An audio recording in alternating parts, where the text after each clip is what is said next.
Bíblia comigo no terceiro capítulo de Jonas. Diz assim a palavra de Deus, Jonas, capítulo 3. A palavra do Senhor veio a Jonas pela segunda vez com esta ordem: vá à grande cidade de Nínive e pregue contra ela a mensagem que eu lhe darei. Jonas obedeceu a palavra do Senhor e foi para Nínive. Era uma cidade muito grande, sendo necessários 3 dias para percorrê-la. Jonas entrou na cidade e percorreu durante um dia proclamando: daqui a 40 dias Nínive será destruída. Os ninivitas creram em Deus, proclamaram um jejum, e todos eles, do maior ao menor, vestiram-se de pano de saco. Quando as notícias chegaram ao rei de Nínive, ele se levantou do trono, tirou o manto real, vestiu-se de pano de saco, sentou-se sobre cinzas. Então fez uma proclamação em Nínive, por decreto do rei e de seus nobres: não é permitido a nenhum homem ou animal, bois ou ovelhas, provar coisa alguma. Não comam nem bebam. Cubram-se de pano de saco, homens e animais, e todos clamem a Deus com todas as suas forças. Deixem os maus caminhos e a violência. Talvez Deus se arrependa e abandone a sua ira e não sejamos destruídos. Tendo em vista o que eles fizeram e como abandonaram os seus maus caminhos, Deus se arrependeu e não os destruiu como tinha ameaçado. Gente, a palavra de Deus é linda e está aqui o profeta Jonas, que recebera uma ordem de Deus para ir a Nínive e pregar contra a cidade de Nínive.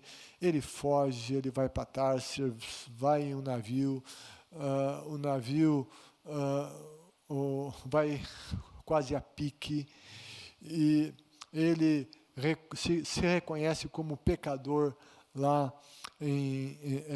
nesse momento no navio, é atirado nas águas, um peixe o engole, ele ora dentro do peixe, Deus o responde, o peixe o joga para fora, e então, com o coração quebrantado, arrependido, ele ouve a palavra de Deus novamente. E Deus lhe ordena, e fala a Bíblia: a palavra do Senhor veio a Jonas pela segunda vez com esta ordem. Deus é o Deus de segundas oportunidades. E Deus deu a Jonas, porque ele se arrependeu, porque ele clamou a Deus. Deus deu a ele uma segunda oportunidade. Sabe, não haveria uma terceira.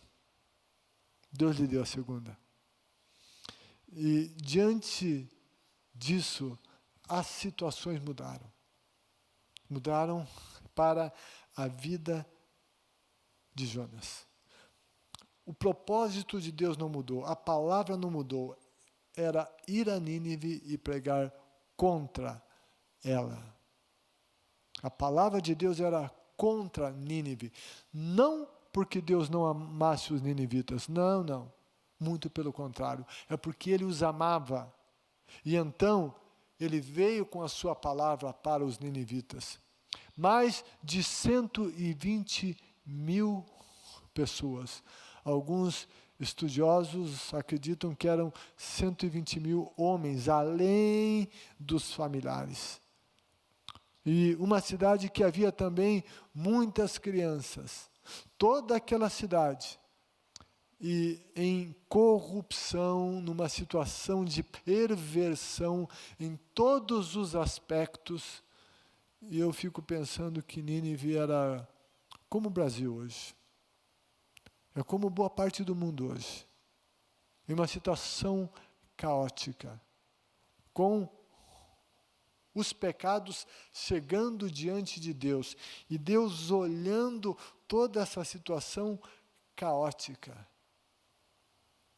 E todo pecado, ele trará consequências. Assim estava Nínive. Assim estamos nós. E a vida da humanidade, por conta dos seus pecados, está cheirando mal diante de Deus. E não há dúvidas que o que vivemos hoje não é outra coisa, senão a consequência dos nossos pecados. Em toda a Bíblia, quando algo assim acontecia, quando havia uma verificação, os pecados estavam lá. O pecado gera morte. A Bíblia diz que o salário do pecado é a morte. Desde que o pecado entrou no mundo, as coisas tão desagradáveis estão acontecendo. Um juízo divino estava para vir sobre Nínive, mas Deus queria salvar aquela terra. Eu quero dizer a você que Deus nos ama. Quero dizer a você que Deus ama a tua terra. Deus ama a tua cidade, Deus ama a minha cidade, o teu estado, o meu estado. Deus ama a nossa nação, a sua nação. E Ele está olhando com olhos de amor. No entanto, Ele não deixa de ser justo. O amor verdadeiro, Ele nunca vai aceitar o mal como algo normal. O amor verdadeiro não é alguma coisa que não reage ao mal. Deus, por amar, não quer ver o mal. Por amar, Ele executa juízo sobre o mal. Por amar, é que Deus age. Toda a ação de Deus é uma ação de amor. A palavra de Deus contra Nínive feria Nínive, confrontava os ninivitas, os colocava em desconforto, mas era para o próprio bem. Nós vivemos em um enorme desconforto nesses dias, nesse planeta. O mundo está desconfortável. Como é que reagimos diante desse desconforto? Felizes são aqueles que, diante de todo esse desconforto, se acordam e veem, mesmo em meio a esse desconforto, uma segunda chance. Eu creio que tem muita gente me ouvindo e que vai me ouvir. E você já perdeu algumas chances que Deus está te dando. Deus te chamou, você não veio. Deus te falou algumas coisas, você disse não. Deus te chama à obediência, ao quebrantamento, e você diz não. Sabe, há uma segunda chance. Compete a cada um de nós abraçar essa segunda chance ou rejeitá-la. A palavra de Deus veio a Jonas segunda vez. Segunda vez. Eu não sei quantas vezes a palavra de Deus já tem vindo a nós e quem sabe ela esteja sendo rejeitada. Não sei quantas vezes a palavra de Deus já tem vindo a você filho, a você filha, a você pai, a você mãe, a você esposo, você esposa, o Espírito Santo dizendo, ei, muda, se arrepende. Mude a sua maneira de viver, muda seu vocabulário, muda seu comportamento, muda suas atitudes, ei, muda. Deus é um Deus de chances. Ele me dá mais uma chance, Ele te dá mais uma chance. E não podemos brincar, nós não sabemos quantos dias temos à frente. Deus é o Deus das segundas chances e essa é uma chance. Deus está falando de novo, a palavra do Senhor veio a Jonas pela segunda vez. Ei, Deus está falando de novo. Deus está falando. Deus está falando em meio a essa confusão no mundo. Deus, diante disso, está dizendo, vem para mim, volta para mim, busca a minha face, se arrependa dos seus pecados, muda de vida. Deus está falando de novo, e de novo, e de novo. Ele está chamando a atenção das pessoas nesse tempo. O Jonas ouviu.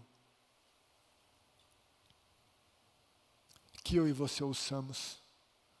Jesus disse nas cartas do Apocalipse, aquele que tem ouvidos para ouvir, ouça o que o Espírito diz às igrejas. O Espírito está falando nesse tempo com o mundo, mas está falando com a igreja.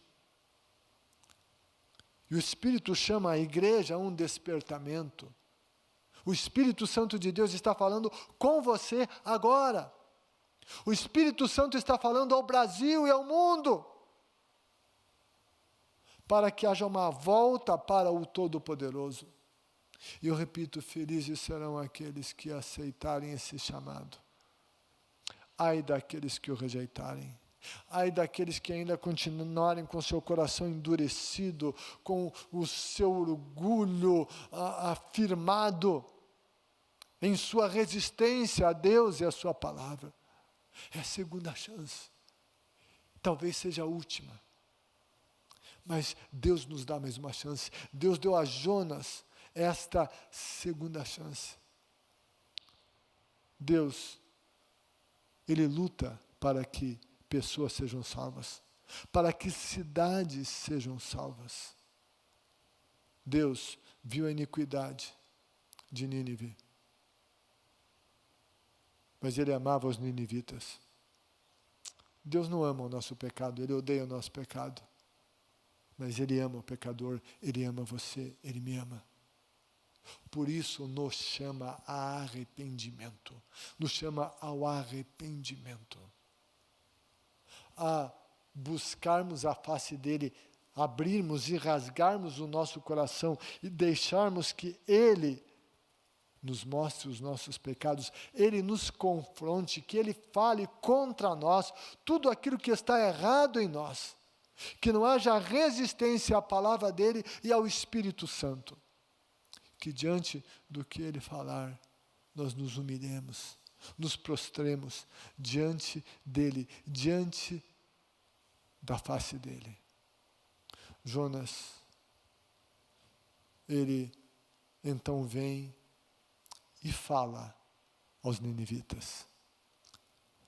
E a Bíblia diz, versículo 5, os ninivitas creram em Deus. Creram em Deus. Mas eles não foram daqueles que dizem, é verdade, eu creio que existe um Deus, eu creio que existe uma força, uma energia maior. Não foi essa conversa mole que não leva a nada que os ninivitas tiveram. Eles creram no Deus que o Jonas anunciou, no único e verdadeiro Deus, o grande Yahvé dos exércitos. Foi nesse Deus que creram, não é acreditar do seu jeito. Eles não conheciam esse Deus ainda. Eles ouviram falar desse Deus por meio de Jonas. E sabe o que aconteceu? O improvável. O improvável aconteceu. Os ninivitas acreditaram na mensagem de um profeta estrangeiro, um israelita.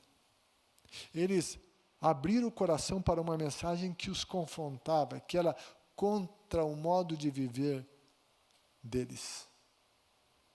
O improvável aconteceu. E então, o provável, o óbvio, não o provável, aconteceu. Deus perdoou os ninivitas por terem se arrependido e não os destruiu. Mas o que aconteceu com os ninivitas? O que aconteceu com eles precisa acontecer conosco. O que aconteceu com eles precisa acontecer no Brasil. O que aconteceu com eles tem que acontecer comigo, tem que acontecer com você. O que aconteceu com eles tem que acontecer com a igreja. O que a Bíblia diz? Que eles proclamaram um jejum.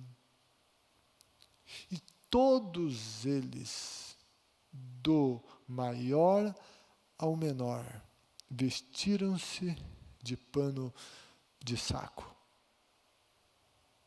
Todos eles, do menor ao maior. Esse maior e menor, ele pode significar questão de classe social e também como os menores, os pequenos, as crianças, aos maiores, aos adultos.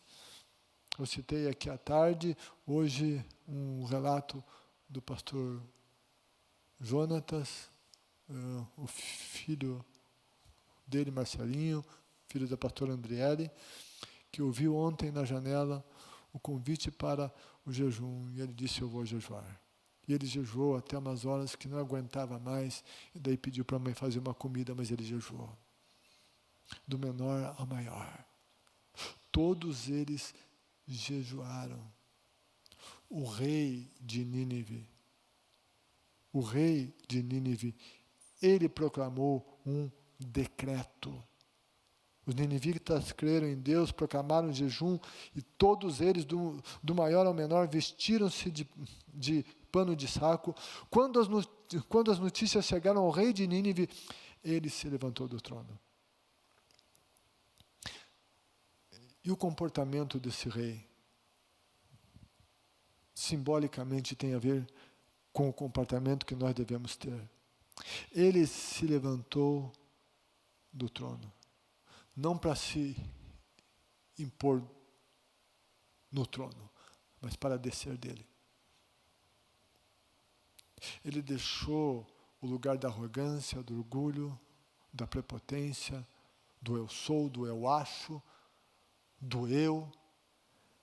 Ele se levantou do trono, tirou o manto real.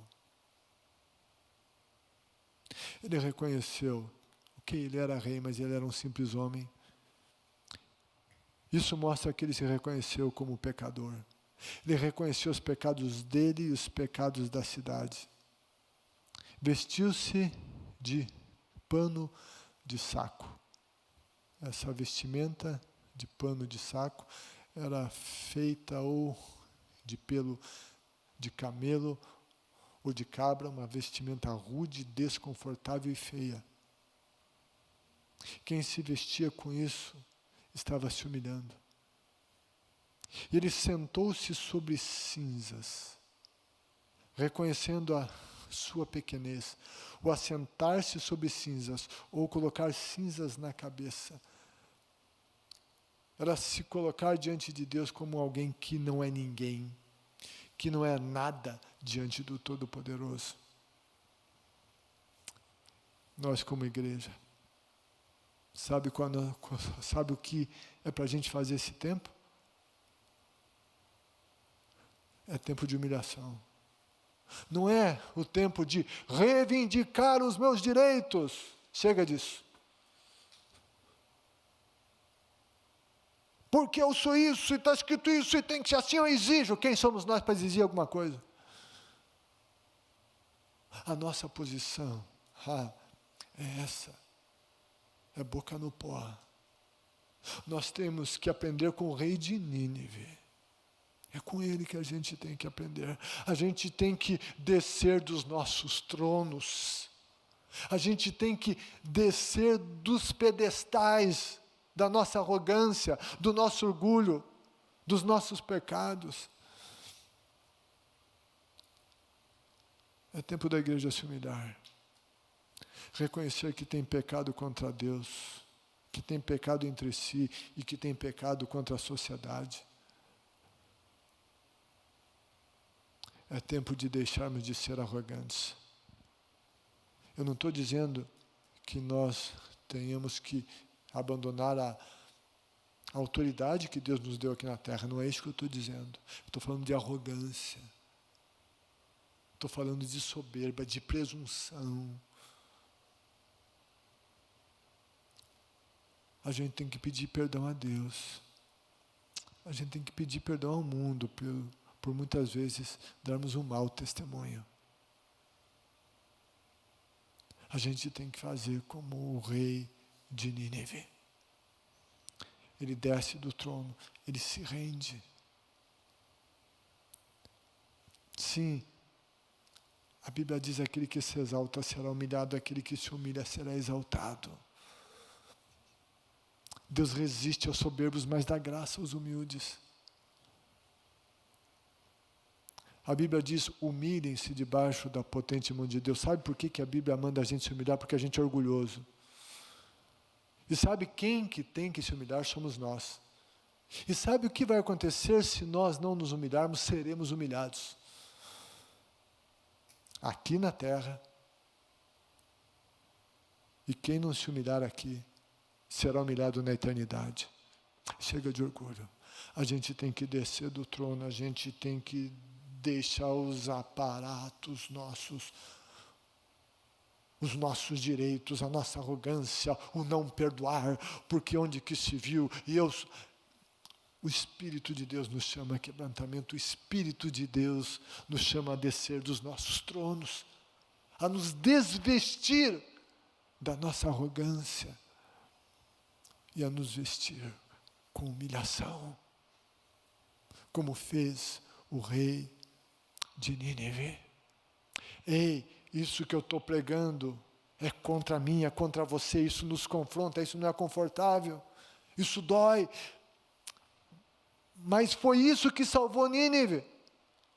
E essa é a nossa única esperança, como pessoas, como igreja, como nação, como mundo. Então, esse rei fez uma proclamação. A autoridade maior daquele reino fez uma proclamação. Fez uma proclamação. E ninguém ficou discutindo com ele. Ninguém ficou questionando. Ele fez uma proclamação.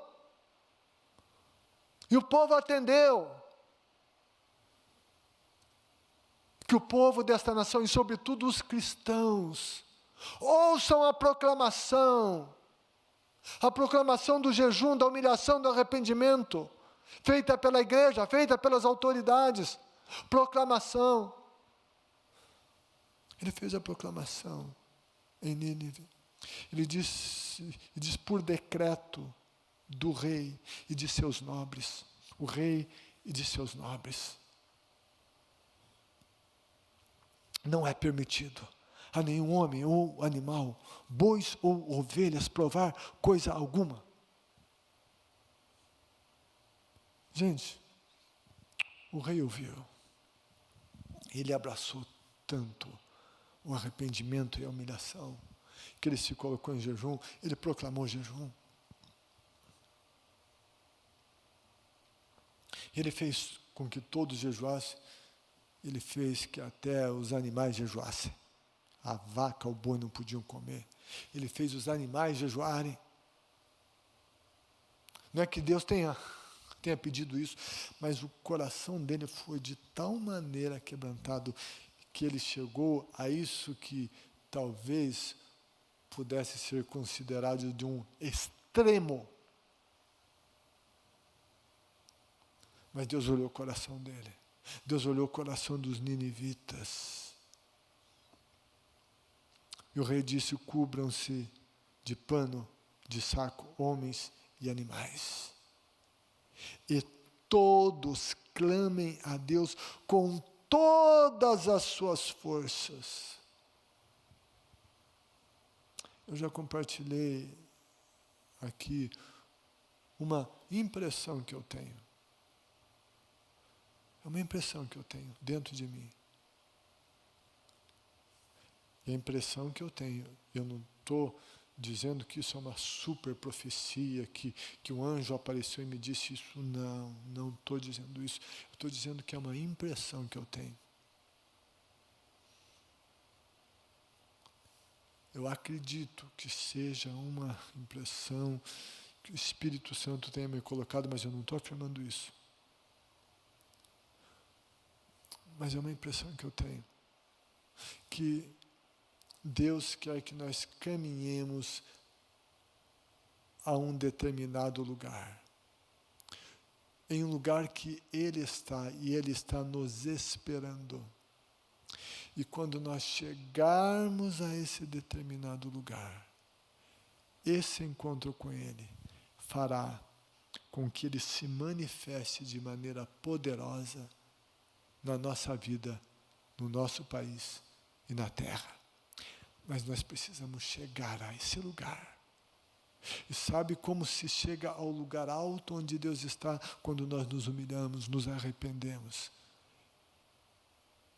Quando nós renunciamos ao nosso orgulho. Quando a gente faz isso, quando a gente ora com todas as forças. O rei disse, e todos clamem a Deus com todas as suas forças. Está tendo força no teu clamor? Ou quem sabe você tem se segurado, ainda reservando um pouquinho do seu orgulho, ou para ninguém ver, ou se faz de fortão, né, por aí. É tempo de clamor, de clamar a Deus com todas as nossas forças. Todas as nossas forças. E disse, deixem os maus caminhos e a violência. Deixem os maus caminhos e a violência. Que cada um deixe os seus maus caminhos.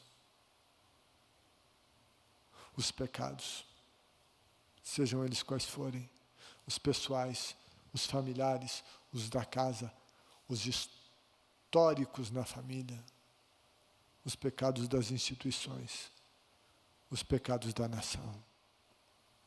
O rei de Nínive disse, talvez Deus se arrependa e abandone a sua ira e não sejamos destruídos. Talvez Deus se arrependa. Alguém diz, não, mas a Bíblia diz que Deus não é homem para que minta, nem filho do homem para que se arrependa. Aquele arrepender era arrepender-se de pecado. Deus não peca, então ele não tem do que se arrepender. E esse arrepender-se aqui é uma mudança de atitude em resposta à ação humana diante de Deus. O que significa se arrepender? Tinha um decreto de destruição. Quando Deus vê a maneira que as pessoas reagem e respondem àquela situação, e elas mudam, Deus, então, age diferente. É nesse sentido esse arrependimento.